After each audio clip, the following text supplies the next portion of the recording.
Olá, bom dia, queridos.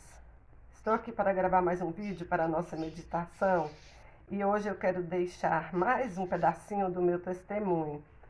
Mas antes eu quero ler com vocês apenas um versículo que se encontra no livro de Jeremias, no capítulo 1, no versículo 5, que diz assim: Antes que eu te formasse no ventre, eu te conheci, e antes que saísses da madre, te santifiquei, e às nações te dei por profeta.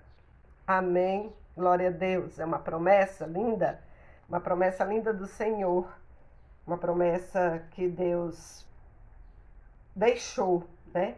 Escrita na palavra, e que essa promessa vem de encontro à minha vida. Como todos os que já assistiram aos meus vídeos, aí onde eu falo do perdão, essa é a minha história de vida. Quem ainda não viu, procura aí no YouTube, são 4 vídeos que falam sobre o perdão, onde eu conto parte da minha vida, parte da minha história, parte da vida da minha mãe, dos meus irmãos, como uma vida de sofrimento, uma vida de luta, mas que o Senhor tremendamente nos deu a vitória. Quando eu tinha ali por volta dos meus 8 anos, vivendo ali naquela fazenda, para que você possa entender, veja os vídeos anteriores. Vivendo ali naquela fazenda onde a minha mãe era tida em cárcere privado, hoje eu entendo isso perfeitamente. O meu pai, quando ele roubou a minha mãe, ele levou para essa fazenda e ninguém podia ver o rosto dela. Ali ela trabalhava como escrava para ele, e quando ele levava ali os boiadeiros, que era assim que a gente falava na época, que eram os compradores de boi, né? E sempre tinha ali vários desses para comprar ali o gado.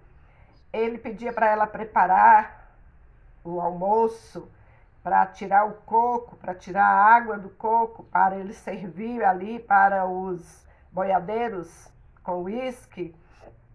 E ela preparava ali aquele almoço delicioso, porque a minha mãe sabia fazer uma comida muito boa, mas ela não podia nunca aparecer o rosto, ela não podia aparecer na sala para servir a mesa. Então, ela preparava tudo na cozinha e pedia para mim, que já era a maiorzinha, ir lá falar com ele, que estava tudo pronto. Então, ele mesmo ia na cozinha e pegava tudo e levava para a sala, porque os boiadeiros não podiam ver, ou ele ficava lá no curral, ela colocava toda a mesa, quando estava tudo pronto, ela entrava para a cozinha e ficava ali escondida, porque ninguém podia ver o rosto daquela mulher.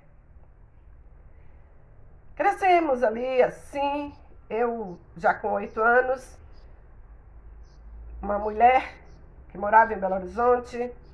Eu não sei de que forma ela tomou conhecimento da minha mãe, e ela ali começou a fazer contato com a minha mãe, fazendo propostas para ela, para ir embora, para largar aquele homem, porque além da minha mãe ser mantida ali em cárcere privado, ela ainda apanhava. Eu presenciei várias vezes ele dando soco no rosto dela e com arma, né, para matá-la. Ele tinha um revólver que tinha ali o cabo de madrepérola, era um revólver muito chique. Ele andava com aquilo atravessado na cintura o dia todo, e ele tinha atrás da porta do quarto uma carabina. Então, assim, nós crescemos nesse meio de ameaças de morte, mesmo dentro de casa, pelo meu próprio pai. Então, aquela mulher chamada Ludia, eu me lembro como hoje, morava em Belo Horizonte. Ela conseguiu, assim, não sei de que forma, eu era muito pequena, fazer a cabeça da minha mãe para que a minha mãe fugisse dali. Então, ajudada por um primo meu, filho do meu tio, irmão do meu pai, que também morava lá naquela cidade.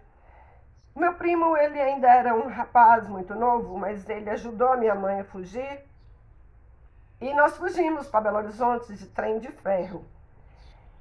Eu com 8 anos, o meu irmão do meio com mais ou menos 5 anos e um pouquinho, e o meu irmão terceiro com 3 aninhos. A minha mãe vai para a capital sem nunca ter saído de casa, sem nunca ter viajado para lugar nenhum, com 3 meninos pequenos, sem dinheiro, e aquela mulher estava ali já na estação, esperando a nossa chegada, e a proposta era que a minha mãe nos entregasse para um orfanato em Belo Horizonte. A palavra do Senhor diz que Ele nos escolhe desde o ventre da nossa mãe. Ainda muito pequena, apenas com 8 anos, mas eu já entendia tudo o que estava passando, eu já sabia de todo o sofrimento da minha mãe, eu já sabia das ameaças de morte por parte de alguns irmãos do lado do meu pai. Eu já sabia da rejeição que eu sofria, que meus irmãos sofriam por parte até mesmo dos meus tios, irmãos da minha mãe. Eu já sabia da rejeição da minha avó, do meu avô. Assim, um pedacinho da minha história. Chegando ali em Belo Horizonte, aquela mulher colocou a minha mãe para ser empregada doméstica dela. E aquela mulher fez todo tipo de maldade que ela podia fazer com a minha mãe. E ela levava a minha mãe a fazer maldade com os filhos, mais com meu irmão do meio. Minha mãe batia muito nele. Um dia, a minha mãe bateu tanto nele que ele desmaiou. Porque aquela mulher fazia minha mãe fazer aquilo com ele. Enquanto aqueles papéis estavam em andamento, enquanto aqueles documentos estavam em andamento, apenas com 8 anos eu me lembro que era num bairro chamado Gamileira, em Belo Horizonte. E aquela mulher levava a minha mãe ali várias vezes para tirar documento nosso, para tirar fotos, para toda a papelada, para nos entregar no orfanato como órfãos de pai e mãe. Que maldade! Que maldade! Eu gostaria que você que está vendo esse vídeo parasse um pouco e pensasse que a maldade do mundo não é só agora, no ano 2020. Estamos assustados com a maldade do mundo. Estamos assustados com tantas coisas que vêm acontecendo. Temos visto pessoas postarem vídeos todos os dias dizendo é a volta do Senhor Jesus. Sim, concordo, é a volta do Senhor Jesus. Mas eu quero dizer para você que a maldade do mundo vem desde o tempo de Caim e Abel. O pecado entrou na terra desde que Adão e Eva pecaram no jardim do Éden. E esse pecado foi passando de geração em geração. E está até hoje no nosso meio. E só Jesus Cristo, através do seu sangue carmesim, derramado lá na cruz do Calvário, é que pode nos libertar, é que pode nos livrar desse pecado e de todos os outros pecados que vamos praticando no decorrer das nossas vidas. Eu confesso para vocês que eu, meus 2 irmãos, nós crescemos assim, rejeitados, crescemos cada vez mais dentro de nós um sentimento de insegurança, um sentimento de rejeição muito grande. Muito grande. Então, o meu pai, quando ele descobriu que a minha mãe havia fugido, eu confesso para vocês que ele se acovardou, porque o meu pai era tipo um coronel, e por várias vezes ele viajava de avião para o Rio de Janeiro, simplesmente para passar a noite nos cassinos, e voltava no outro dia com o seu terno branco, o seu chapéu de massa branco,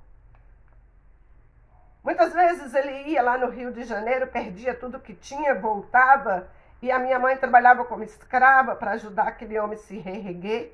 Ninguém sabe disso.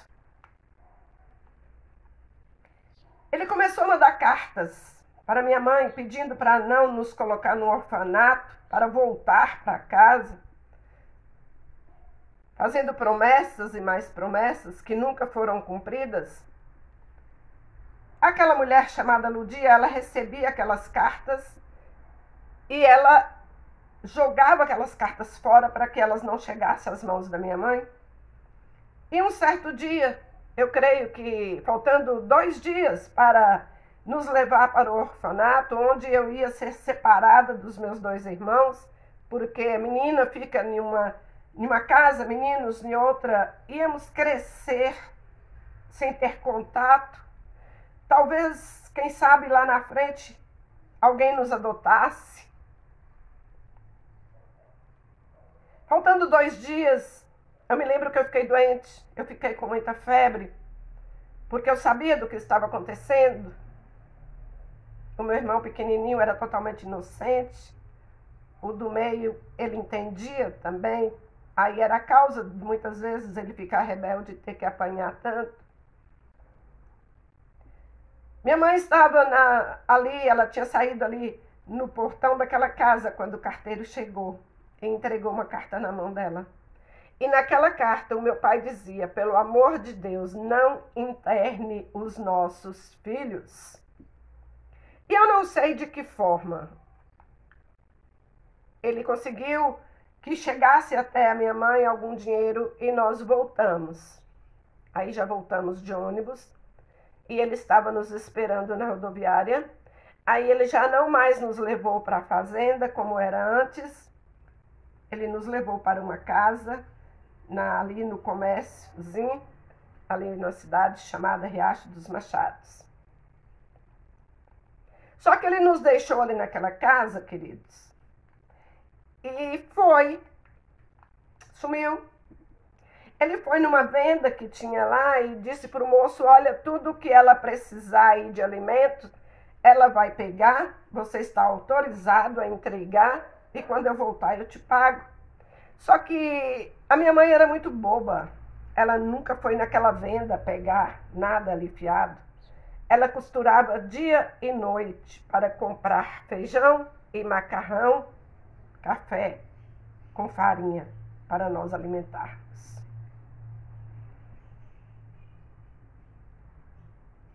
Não foi fácil. Ali só tinha luz elétrica até as 10 horas da noite. 10 horas o motor era desligado. E a minha mãe enchia as lamparinas de querosene.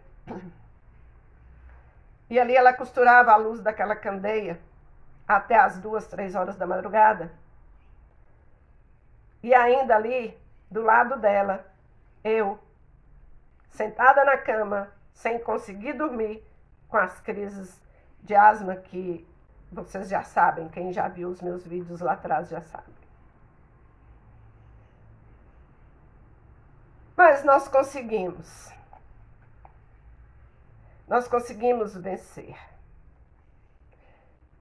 Ali uma tia, ela começou a se aproximar da minha mãe, porque nós fomos morar bem próximo à casa dela. E ela muitas vezes fazia biscoito, levava ali pra gente. E nós começamos então a aproximar um pouco dessa tia, que é minha tia Dó. Que é a minha tia que eu amo de paixão. Foi essa minha tia que teve a coragem de me pegar. Quando ainda bem pequena, por volta ali dos meus 10 anos, ela teve a coragem de me pegar e levar para conhecer a minha avó materna e o meu avô. Porque até então eu não tinha vó e nem tinha avô, porque todos nos rejeitavam. Mas o Senhor nunca me rejeitou, aleluia. O Senhor sempre esteve comigo, o Senhor sempre esteve com a minha mãe e com os meus irmãos. Depois eu vou gravar um outro vídeo contando para vocês como meu irmão, com apenas 6 anos de idade, começou a trabalhar começou a trabalhar e trazer alimento para dentro de casa. Eu vou gravar um outro vídeo depois falando desta história. Senhor Deus, Ele diz que Ele está conosco, Ele estaria conosco. Ele disse: se passar pelo fogo, eu estou com vocês. Se passar pelas águas, eu passo com vocês. Quando Daniel foi jogado na cova dos leões, o Senhor estava lá dentro com ele e nenhum leão tocou na vida de Daniel. Vários leões nos cercaram desde criança. Vários leões. Mas o Senhor tinha uma promessa na minha vida. Ele me escolheu, Ele me chamou ainda no ventre da minha mãe para fazer a obra dele. E há 40 anos eu sirvo esse Deus vivo e todo-poderoso. E há 40 anos eu faço a obra desse Deus que me resgatou. Eu quero dizer para você nesta manhã que está aí sem esperança. Eu quero dizer para você que há esperança para você. Há esperança para você. Há esperança para nós. Esperança de dias melhores. Esperança de um futuro promissor. Não deixe ninguém falar que você não vai ser nada. Não deixe ninguém falar que você não presta, que você é isso ou aquilo. Diga sempre: eu posso todas as coisas naquele que me fortalece, porque é Ele que me toma pela minha mão direita e me guia. Eu quero dizer para você nesta manhã: o Senhor Deus Todo-Poderoso te ama. Ele te ama. E Ele te chama nesta manhã e Ele diz: vinde a mim todos que estáis cansados, sobrecarregados, e eu vos aliviarei. Receba nesta manhã a provisão de Deus na sua vida, na sua casa. Beijo no seu coração e até o próximo vídeo.